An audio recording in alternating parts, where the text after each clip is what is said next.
The frequency and severity of shocks is increasing. Some people get hit time after time, while others who used to be okay are now struggling to cope. Governments and the international humanitarian community are increasingly under strain trying to respond. People working across the humanitarian, disaster risk management and social protection sectors want to improve systems so that responses to emergencies can better cover those in need, be quicker and more predictable, create less duplication, be more cost-effective and more sustainable. Social protection is already used to help people who are very poor or have suffered personal crises, such as illness or job loss. There are many types of social protection programme, such as cash and in-kind transfers, pensions, subsidies and free school meals. To deliver these programmes requires systems, for example those that handle targeting, payments and data management. Can social protection programmes and systems be adapted to respond to shocks and disasters? Can they complement or maybe even substitute for emergency response? Governments are exploring this idea in different ways. For example, expanding vertically by providing top-ups to those enrolled on social protection programmes. Expanding horizontally by temporarily adding more people who have been affected by a disaster. Or piggybacking on parts of programmes or systems, for example the beneficiary list or payment mechanism. In countries where government social protection systems are just emerging, humanitarian actors may decide to run a separate emergency programme, but design it in such a way that it can fit with expected future programmes and systems, and eventually be handed over to government.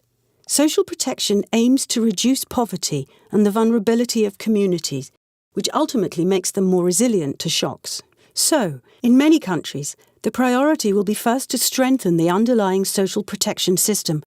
The more mature, comprehensive and effective the underlying social protection system, the more opportunities there are to make it useful in a crisis.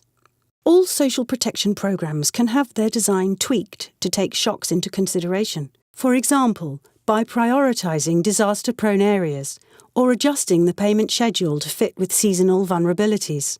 However, even when the social protection system can be used after a disaster, it is just one piece of the jigsaw puzzle.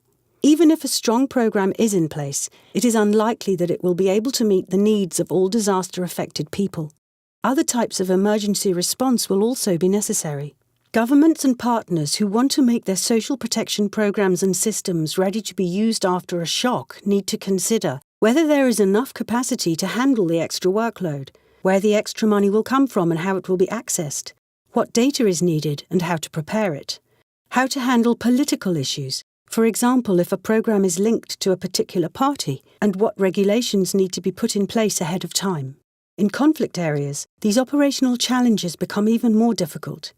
Other risks and challenges include coordinating between national and local levels, how to scale down programmes or exit without causing problems, and how to communicate changes to programmes without causing confusion.